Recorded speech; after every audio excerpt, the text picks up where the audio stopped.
République du Sénégal.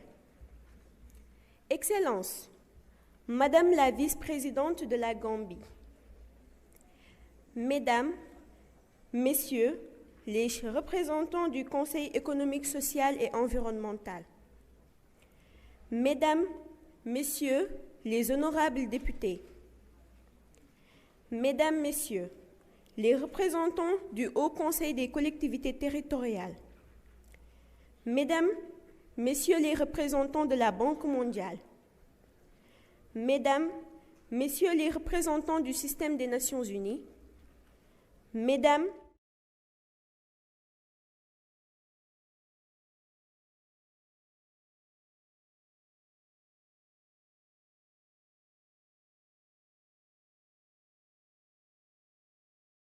je m'appelle Farimata Lo, j'ai 17 ans, élève en classe de première et membre du Conseil consultatif des enfants et jeunes de la CONAF du Sénégal. Je représente les enfants de l'Afrique. Permettez-moi d'abord de nous souhaiter une bonne journée de l'enfant africain. Ensuite, de vous remercier pour avoir bien voulu nous associer à cet important sommet.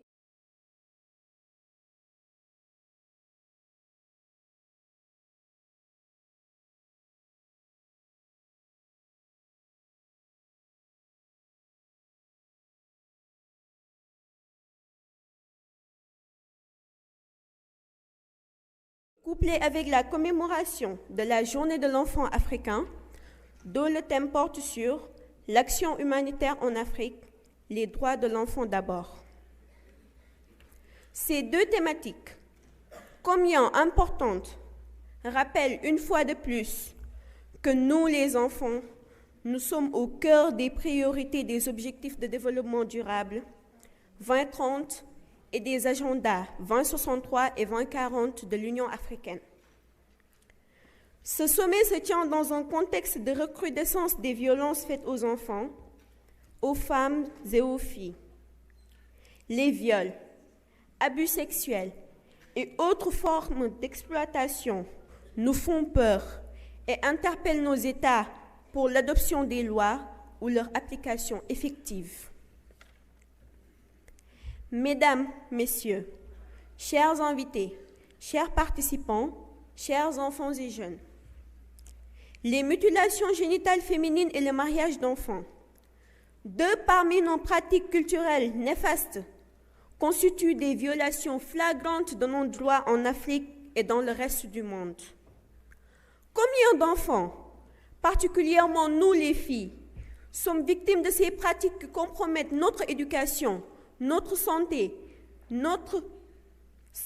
et nos perspectives d'avenir? Les causes sont multiples. Nous pouvons citer l'absence d'éducation à la vie sexuelle dans la sphère familiale, la méconnaissance des conséquences, la vulnérabilité des familles, l'absence ou l'insuffisance de sanctions qui encouragent les présumés auteurs à récidiver. En tant que jeunes, nous nous sentons responsables. Nous sommes mus par un rêve. Nous rêvons d'une nation africaine consciente que sa jeunesse est sa plus grande force. Nous rêvons d'hommes et de femmes qui représenteront leur pays avec une dignité et un sens de l'éthique sans équivoque. Nous rêvons d'inspirer la prochaine génération de leaders, non de par notre personne, mais de par le sceau de ceux et celles qui nous ont précédés.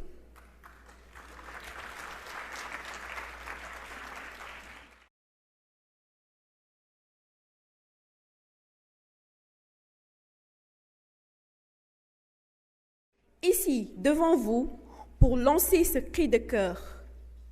Nous sommes des enfants, pas des épouses pour porter le fardeau de la famille. Nous voulons vivre notre enfance et être protégés contre les pratiques culturelles néfastes telles que les mutilations génitales féminines et les mariages d'enfants. Alors, vous les décideurs, qui êtes nos pères, nos mères, nos oncles, nos tantes et grands-parents, il est temps de passer à l'action pour mettre fin à ces pratiques en prenant en compte nos droits. Nous recommandons de renforcer les législations de nos États avec notamment l'adoption du Code de l'enfant et d'appliquer la loi dans toute sa rigueur, d'assurer l'accès de tous les enfants à une éducation de qualité, de renforcer le leadership et l'autonomisation des filles pour leur permettre de participer activement à la lutte contre les mutilations génitales féminines et mariage d'enfants, de sensibiliser les communautés pour le changement de comportement, de vulgariser l'agenda 2040, de faire le suivi des recommandations de ce sommet avec la participation des enfants et jeunes.